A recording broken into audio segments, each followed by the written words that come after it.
Hi everybody. Hey guys. How are you? It's Chad and Niecy. it's the Niecy&Chad show where we talk about all kinds of things, relationship, marriage. Yeah, so this is a special marriage moment Yep. because we are actually going to introduce a new metric that we've kind of come up with to measure the health of a marriage, of any given marriage. So we've come up with 5 categories by which we think each marriage should be can be broken down into, and how well you're doing in each category. And together we think that those indicate basically where the marriage is, how healthy it is at any given point. Yeah, we have this thing in sales called KPIs, Key Performance Indicators. And they're basically the same kind of thing. You just go through the key things, there's certain things that have to be happening or you're not going to get a sale. And there's certain things that have to be happening in a relationship or it's just not going to work. Absolutely. So we think we've kind of narrowed it down to 5. You're welcome to add your own to it. But 5 major components that if they're not going well, your marriage isn't going to go well. And by the way, if you'd like to do an assessment of your marriage, just drop us a comment in the comment section and we'll actually send you a copy of this and you can do it yourself. Absolutely, yeah. So let's talk about our 5 KPIs, I guess. Our categories. So Okay. the 5 are, I'm going to name them all 5, and then we're going to go back and kind of Break them down. yeah. Absolutely. So affinity, respect, communication, chemistry, and you first. You first. All right. So first category is affinity. Now, an affinity is simply a natural liking or affection for something. So when we refer to affinity, we're really talking about how well each spouse likes their mate. Just as a person, if you weren't dating, if there weren't romantic overtones, if you were to walk into a room and your spouse was already sitting in that room, would you smile and be happy to spend time with them, or would you want to turn around and walk back out? Right. You know what I mean? Right, yep. Yeah. You ever go in a doctor's office or something like that where you've got to wait and there's somebody sitting over there, but some people you will talk to because they just look like they're nice people to talk to, and other people you'd be like, let me just not get close to that person. Yeah. Yeah, so affinity is it's that sort of thing. What do I encourage you to talk to me in a nice kind of way, or do I make you think, oh man, let me leave this guy alone? Yeah, because you have to start somewhere. And, it's possible to love someone and not like them, but it's very difficult to be in a marriage and be in love with someone that you don't like. So really, the measurement of how much you like your spouse as a person at any given time is very important and indicative of how successful or how healthy your marriage is at that point in time. So we rate each one of these each person in the couple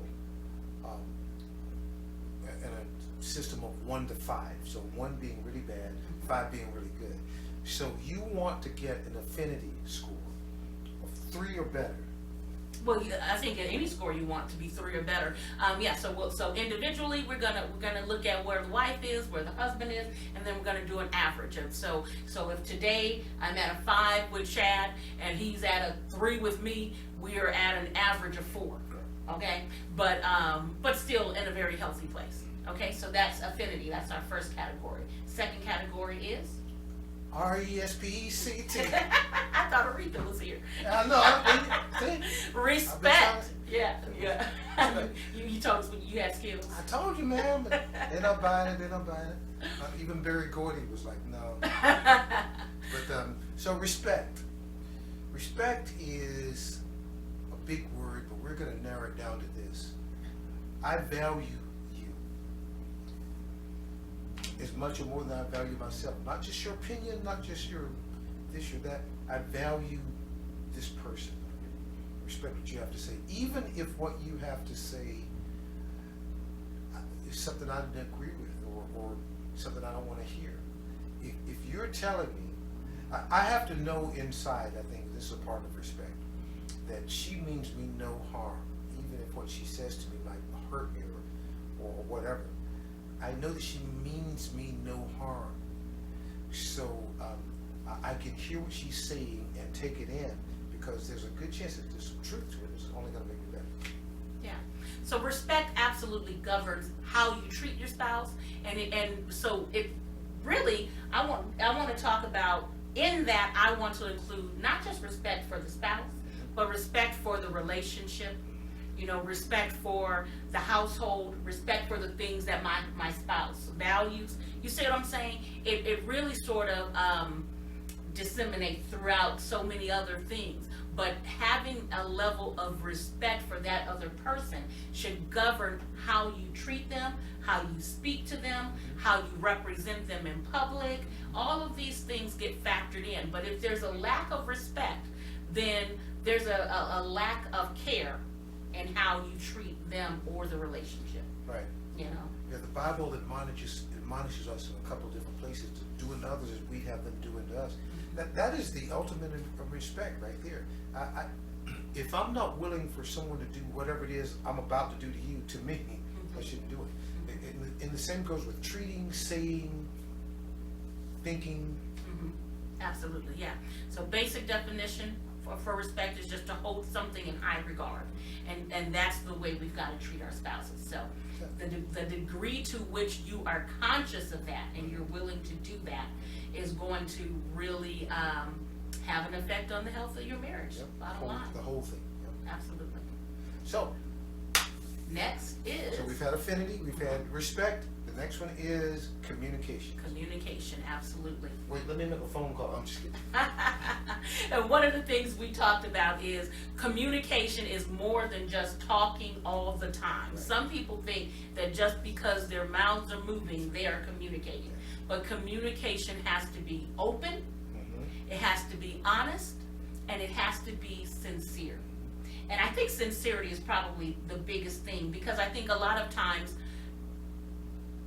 folks will say what they want you to hear, or they'll say what they think you want to hear, as opposed to what they're really feeling, or really taking the time to sort of dig deep and go ahead and find a diplomatic way to say what needs to be said.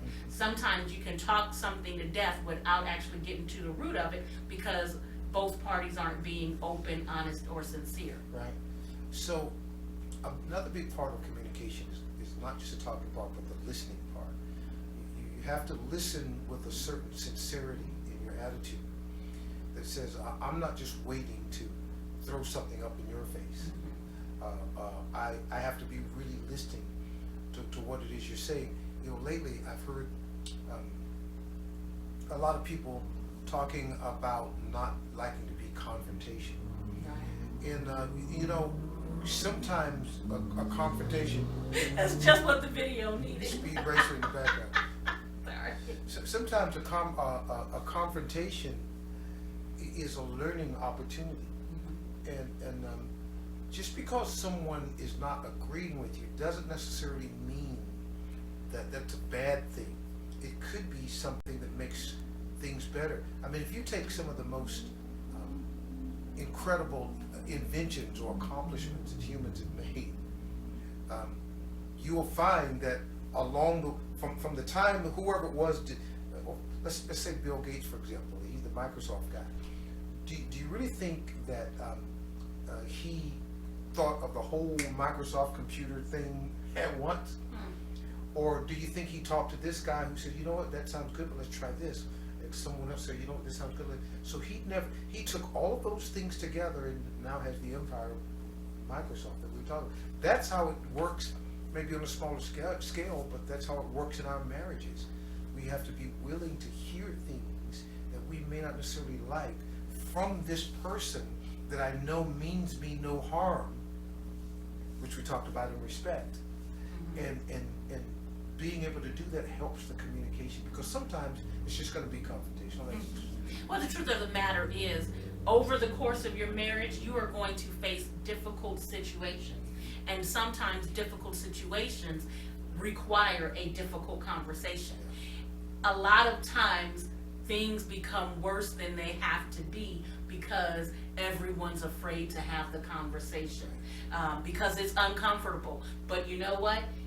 You have to be willing to be uncomfortable long enough to be open, honest, and sincere, and to come to a common understanding. Right. Sometimes you have to do that for the sake of the marriage. You've got to go through that difficult patch to get to the other side, which is your victory. You know what I mean? But you can't do that if neither one of you, or even if just one of you, is refusing to openly communicate. So that's very important. With honesty and sincerity. We also, we're not going to get too deep in the woods on this, but the other thing we sort of discussed previously is love languages. And love languages aren't necessarily verbal communication, but it's important to recognize that your spouse may have a different love language than you as well, because that's still a way that you communicate. If you know that it's very important to your spouse that they are affirmed verbally, you have to remember to do that, even if it doesn't mean much to you. Remember to do that, because that helps break down any walls they've built up so that you can communicate verbally. So whatever that love language is, some people need to be touched. That's a love language for them. Some people need to just spend time. They need to know that your time is available to them. That means a lot to them. And when you do that, again, that opens a path for the verbal communication, and it makes it flow so much easier when you've been affirmed just in other ways, so you're reassured that this person does care about me. Now it feels safer to say some of those things that you were afraid to say. Right. You know. That you need to get out anyway. Yes. Yeah. Yep. So communications, it's crazy important. Absolutely. Without a doubt. So we've had affinity, respect, communications. Next is chemistry. Amen. And chemistry, we all know what that is. It's just physical attraction. And I mean, I guess it's, physical attraction, or just attraction in general. You know, some people are attracted to personality. Some people are attracted to, your work ethic or things like that. But I guess at the end of the day, they lead to that physical attraction. So chemistry is important. But here's a good thing to remember, though. If the affinity is there, if the respect is there, if you've been communicating well, all of those things work together to sort of help spark the chemistry, don't they? One boosts the other, and the other boosts the other, and that's kind of how that happened, and everything kind of raises up together. So and you can't let it fall by the wayside. A lot of people joke about the fact that once you get married, that's when you stop being intimate, or how boring it is to be intimate with the same person for so many years. That does not have to be your testimony. It is not mine. You see what I'm saying? But it's important that you work on it. The Bible says that the marriage bed is undefiled, and that's really, that level of intimacy is really a gift that God has given to the husband and the wife, and it's so important that you keep it, that you maintain that level, because it's what helps to sort of bond you together. Right. It keeps you close to each other. It helps keep you in the game, willing to continue to build on those other categories. It all becomes, and we're going to tie it up with the next one, but it all becomes this cycle that feeds itself, Yeah, because look, let's face this. We live in a society now where you can't turn the TV on without seeing either a half-naked guy or a half-naked woman trying to sell you something. And you see that sooner or later that half-naked person is going to come knocking on your door, and you've got to have a strong enough relationship with who you're with your spouse, to not yield to temptation. And all of these things that we're talking about here help to make that happen. Absolutely. So affinity, respect, communication, chemistry. Final one is one we kind of made up, and we call it you first. So you first. Yeah, so this category is all about the importance of putting the needs and sometimes the wants or desires of your spouse before your own. That is a very important principle. And here's the thing, a lot of times we don't do it because we don't want to be the one that's being taken advantage of. But in a healthy marriage, you're both doing it. And when I do it for him, it encourages him to do it for me, and vice versa. The Bible talks about wives submitting unto your husband, and we hear about that all the time. But the Bible also says that the husband and the wife should submit themselves one to another. And so what that really means is, there are times when we may not necessarily see eye to eye on something, but because I love you, because I respect you, I am going to say, you know what, I trust you enough to let you take the lead on this, babe. I'm going to do what you want to do with this. And trust them. Not only trust them, but trust God. And that goes a long way to affirming them as a person and giving them an inspiration to do the same for you. Right. Yeah. Yeah, there's another interesting piece to the you first theme too is you always hear people talking about, especially in marriage, about what they're not getting, what they're not getting. If you're not getting what you want out of your marriage, the first thing you should look at is what you're giving. Absolutely.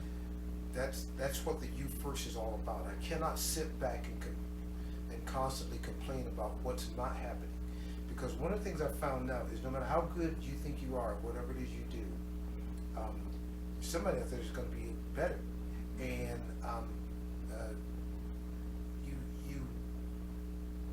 you have to be willing to put the other.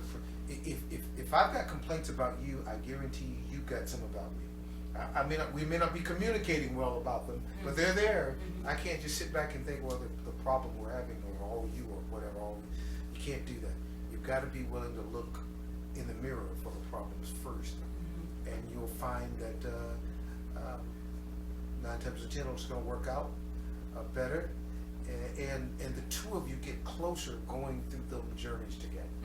And so, at the end of the day, the degree to which you are willing to meet your spouse's needs before worrying about your own is going to dictate just how healthy that marriage is. Because when you are willing to do that, sooner or later, they are going to want to do the same. It is going to help build up that love and that affection in them, and they are going to want to reciprocate in a healthy marriage.